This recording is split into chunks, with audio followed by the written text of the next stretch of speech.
Manchester United 3, Aston Villa 1. Revenge was honestly owed for the way we lost at Villa Park earlier in the season, and revenge has been had. What an incredible second half from Manchester United. The usual suspects at it again. Bruno Fernandes, 2 excellent assists, especially the second one where he was down towards the left, which is not his natural position. But this guy was everywhere today, all over the pitch. If you look at his pass map, if you look at his heat map, it'll tell you just how effective he was. First touch, beautiful assist releasing Cunha, who again is a typical moments player. He did not do all that much in the first half, but when he got his foot on the ball, he obviously found the angle and the back of the net. What an incredible finish from this guy. Bruno Fernandes, 2 assists on the night, could have been a third if Šeško had not been a little wasteful with that last chance. He is, I have probably said this 3-4 times till now, but he has been off the charts. However much you praise this guy is always going to fall short, because he just goes ahead in every single game, produces outcome after outcome, not just good performances, not just the work rate, which a lot of United players have been doing of late. Ahmad ran immensely today. Ahmad found himself in a couple of great positions. Šeško, again, the sort of poacher he's been this season. One hint, one sniff at the ball into the opposition box, and he absolutely pounced on it. This guy again came off the bench in like the 74th minute, had like very few touches, very few opportunities. And just like earlier on in the season, he had the opportunity of getting a second, miscued his pass slightly, much to Bruno Fernandes' dismay. But that guy has been so clinical coming off the bench for us. Casemiro, what an incredible finish. The angle was so tight. Bruno obviously found him, which he usually does from a corner kick. And this guy has been at his absolute prime this season. This is right up to the kind of levels that he was performing at when he was playing alongside Modric in Real Madrid. This guy has been absolutely peaking at the right time for United when we needed him the most. Thanks to Šeško, Fernandes, Cunha, Casemiro tonight, who all were absolutely excellent. Senne Lammens obviously came in with one crucial save. That was all he had to do the entire night. But he saved it when it mattered the most. And thanks to them, United is firmly in contention for that third spot. Now, Harry Maguire, despite not having a goal contribution, was excellent today. I mean, this guy, the improvement has been mammoth.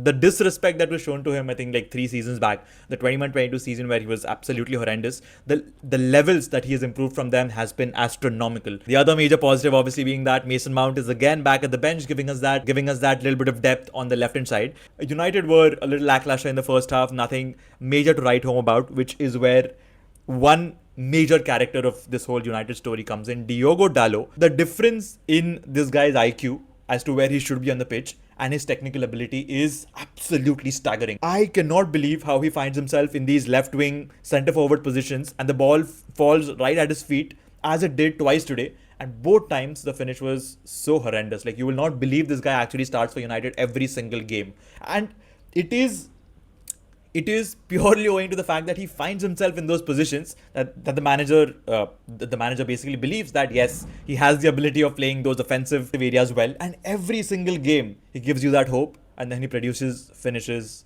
of the caliber that he did today. Attackingly, the game sense is so good. He seems to be in the right areas. He's been crossing pretty well as well. Today I think he put in a couple of really good crosses, which, I mean, honestly, you'd believe that this guy, his finishing should be much better than what he actually produces. And more than anything, I feel like this was the it game for United, which we needed to consolidate, which we needed to solidify our claim for the top 3. And I feel like the last couple of games, the last 3 to 4 games, in fact, barring the Tottenham one, I feel like there was reasonable doubt that was beginning to creep in. The West Ham draw, obviously the Crystal Palace win where we fell behind, but Palace obviously got a red card. The narrow Everton win and then the Newcastle loss.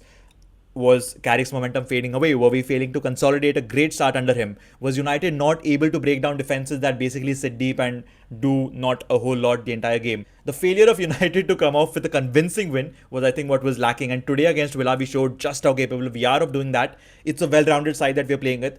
United sit convincingly third now, 3 points ahead of Villa, 6 points ahead of Chelsea. Of course, Liverpool could again come into that 4th spot with just a gap of 3 points. But United are only 7 points behind Manchester City now. And I mean, honestly, who knows? A late flourish could actually make it interesting for 2nd spot. Because City, I feel like they've not shown enough to make me believe that they could honestly win the title this year. Arsenal have, I mean, however they've been playing, they've been getting the job done. Like they showed yesterday, because honestly the Everton game was heading towards a draw, but the fact that they got a result out of it is honestly kudos to them for managing that.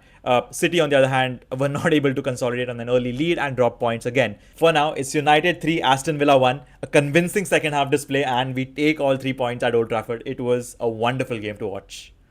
See you again next time.